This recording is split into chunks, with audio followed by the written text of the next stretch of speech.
Hello and welcome to Fast and Factual. My name is Utsaf Parekh and here are the top stories of the day. Israel and Hezbollah have accepted a ceasefire in Lebanon after months of war. The ceasefire was brokered by the United States and France. The Israeli Security Cabinet voted 10-1 to approve the deal. As part of the deal, Israeli troops will retreat from the Israel-Lebanon border over the course of 60 days. Israel's Prime Minister Benjamin Netanyahu said that his country retained the right to forcefully respond if there's any violation by Hezbollah. He added that the Israeli Defense Forces had complete freedom to take action. Netanyahu also said that the duration of the truce will depend on Hezbollah's activities in Lebanon. US President Joe Biden has hailed the ceasefire agreement in Lebanon. He described the deal as good news for both countries. Biden thanked French President Emmanuel Macron for helping get the proposal finalized. The outgoing US president also said that he would soon make another push for a ceasefire in Gaza. World leaders welcomed the much-awaited ceasefire in Lebanon. Lebanese Prime Minister Najib Mikati described the ceasefire as a fundamental step towards restoring stability. The United Nations said that a considerable amount of work was still needed. Meanwhile, French President Emmanuel Macron said that the Lebanon truce was a step towards ending the war in Gaza. Iran has also welcomed the ceasefire between Israel and Hezbollah in Lebanon. Iran's foreign ministry hailed the end of Israel's aggression against Hezbollah. Iran also stressed its firm support for Lebanon and its government. Meanwhile, multiple Israeli strikes hit Lebanon's capital Beirut on Tuesday. They took place just moments before the approval of the ceasefire. The attacks reportedly hit a residential district in Beirut. The Israeli military said that at least 20 projectiles had crossed over from Lebanon into northern Israel. They entered while ceasefire discussions were underway in Tel Aviv. About 10 projectiles were seen in the western Galilee region. Another 10 projectiles entered the coastal city of Haifa, out of which 5 were intercepted.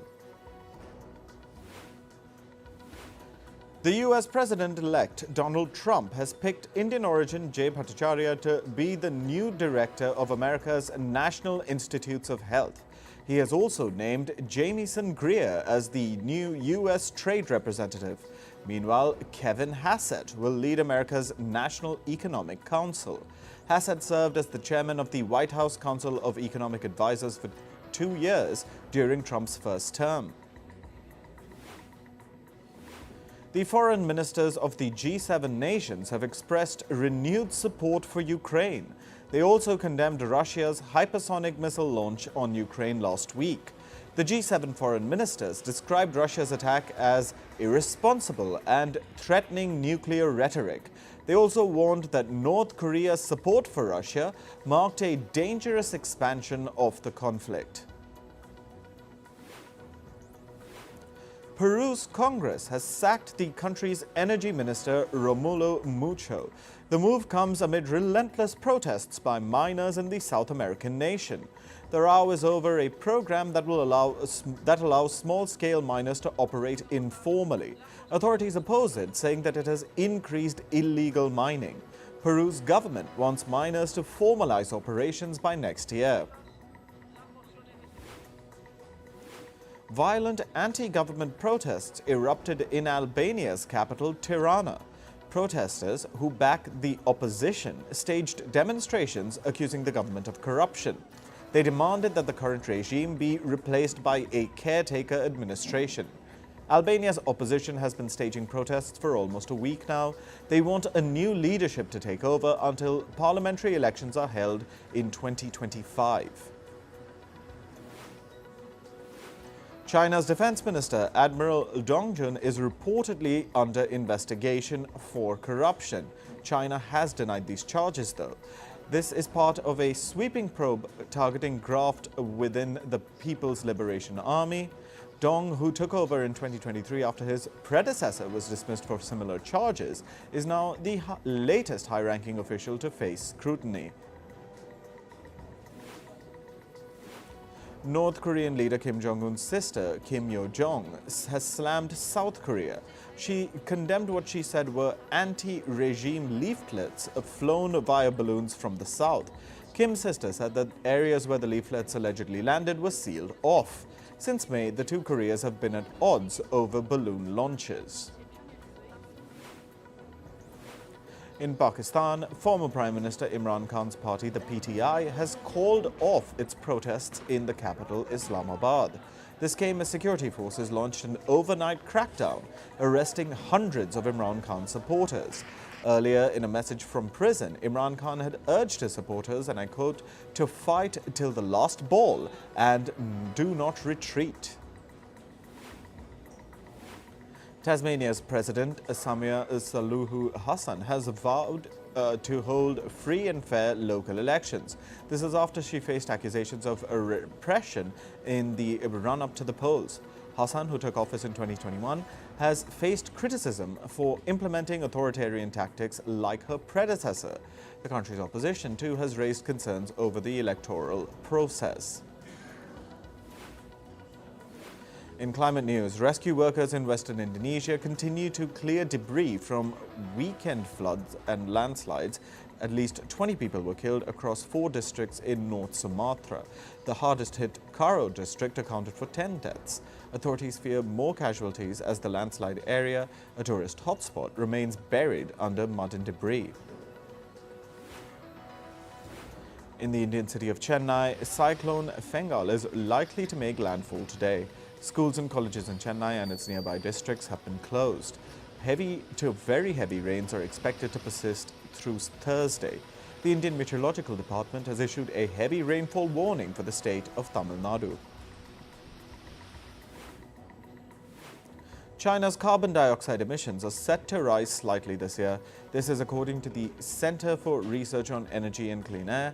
It's a setback to its 2025 climate goal of an 18% reduction in CO2 intensity. To meet its target, China must cut emissions by 6% over the next 2 years.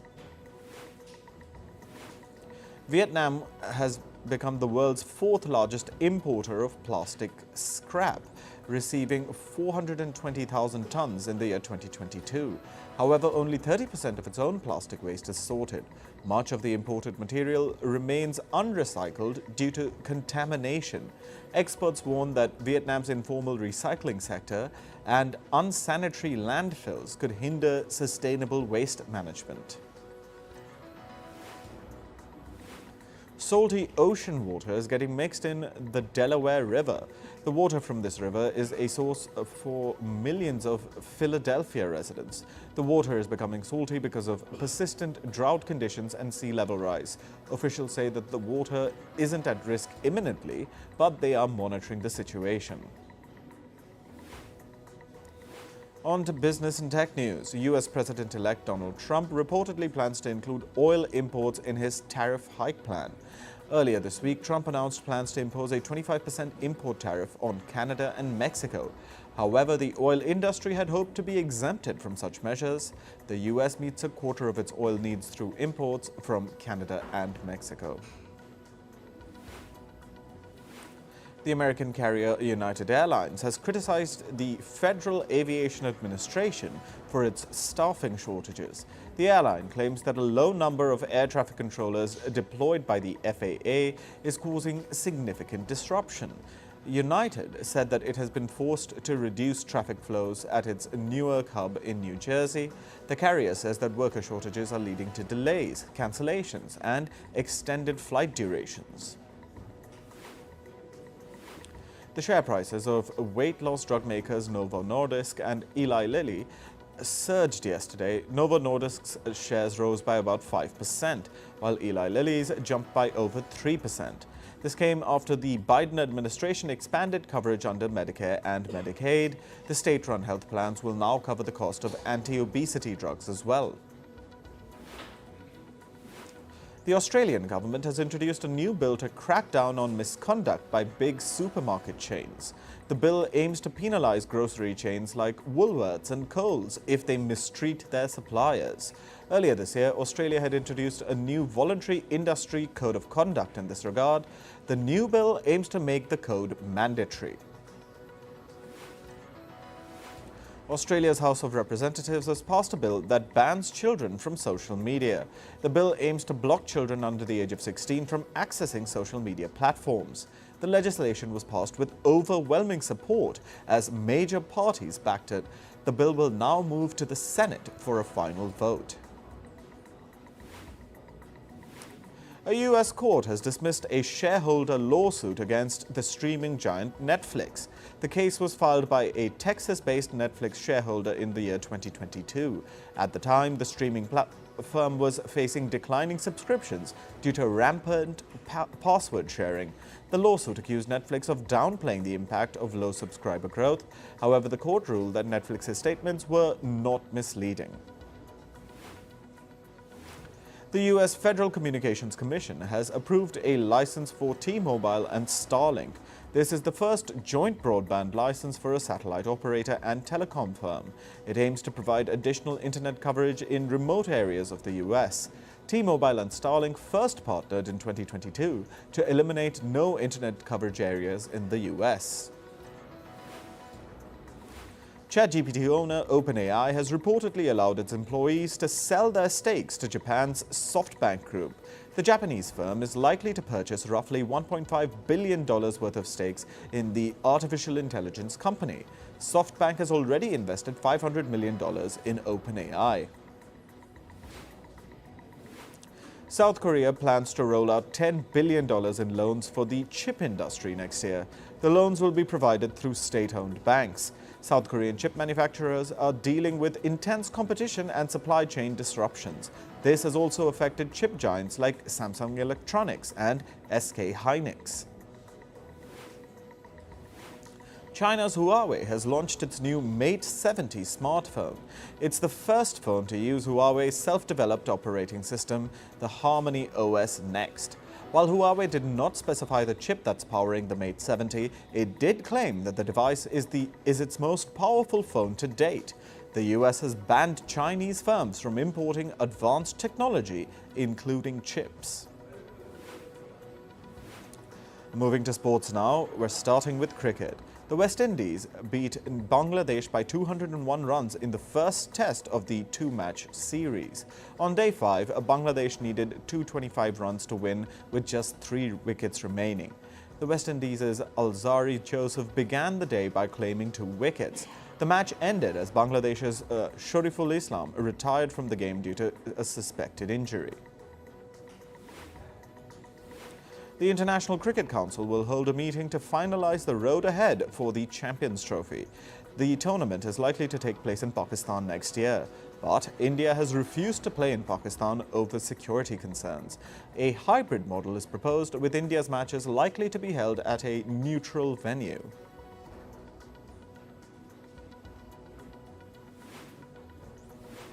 South Africa are playing Sri Lanka in the first test of a two-match series.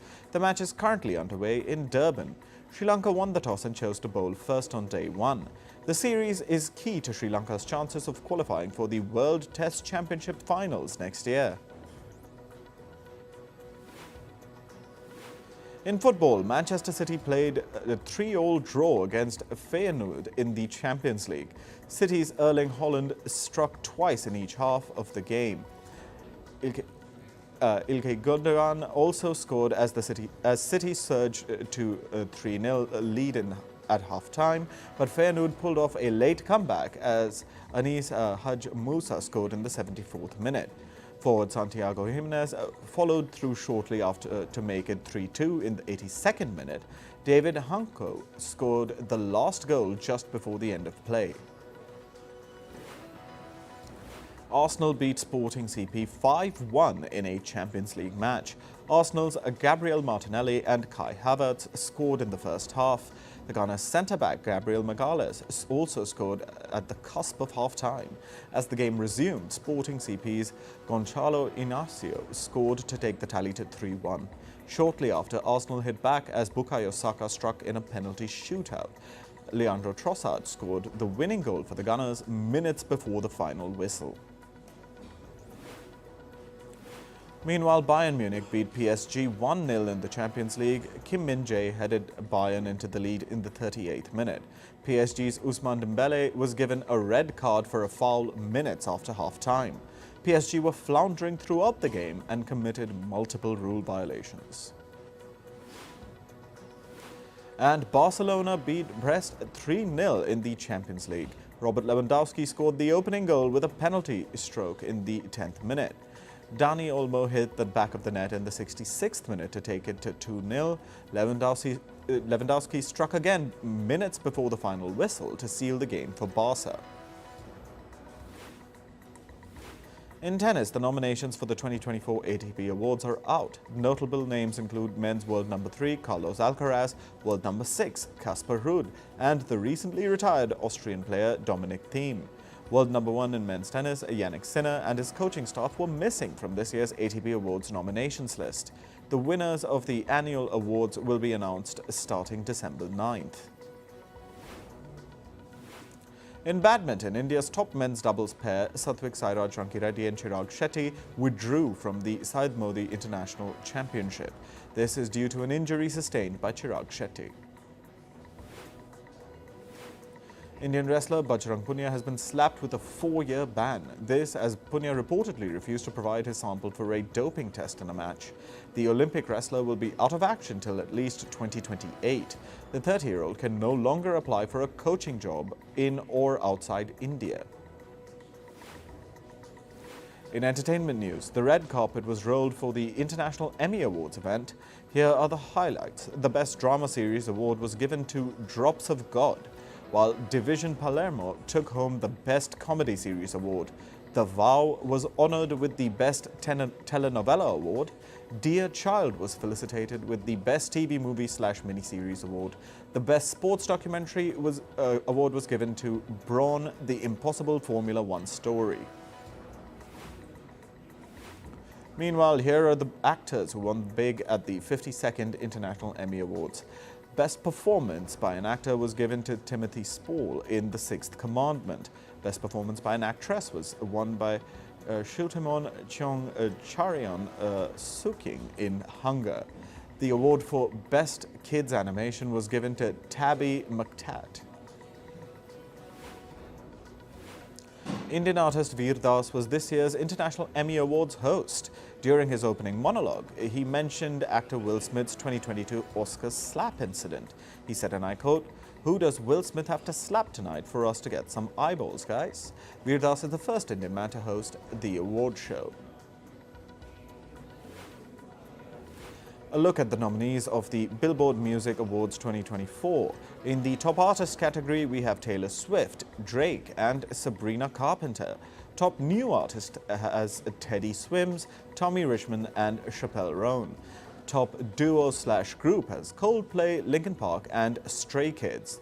Top Streaming Songs Artist has Sabrina Carpenter, Kendrick Lamar, and Taylor Swift. Top Song Sales Artist list includes Taylor Swift, Jungkook, and Shabuzi. The winners will be announced on the 12th of December.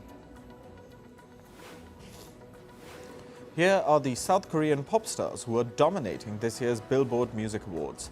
Artists like Jungkook, Jimin, and Stray Kids have been nominated for the Top Global K-Pop Artist Award, while Top Global K-Pop Song has Who by Jimin, Standing Next to You by Jungkook, and Magnetic by Ilit. In the Top K-Pop Touring Artist category, names like 17, N-Hyphen, and Tomorrow X Tomorrow are in the list, while Top K-Pop Album has Golden by Jungkook, Rockstar, and 8 by Stray Kids.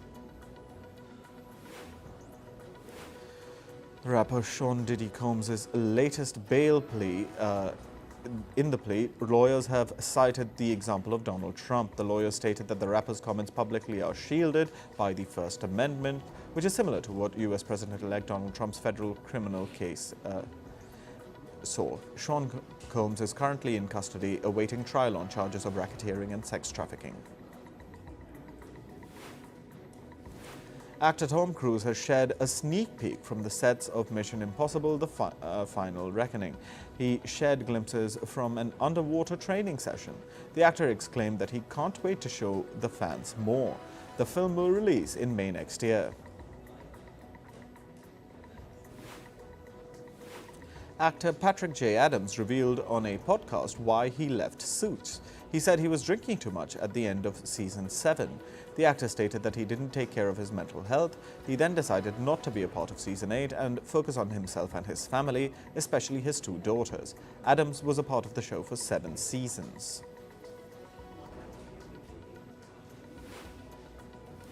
Oscar-winning film Slumdog Millionaire's sequel is in the works. Los Angeles-based production house Bridge 7 acquired the rights for a sequel and TV adaptation. Released in the year 2008, Slumdog Millionaire was directed by Danny Boyle. The trailer of Squid Game Season 2 has been released. The video shows deadly new games awaiting the players. Actor Wee Ha-jun is reprising his role as Hwang Jun-ho. It'll premiere on Netflix on the 26th of December.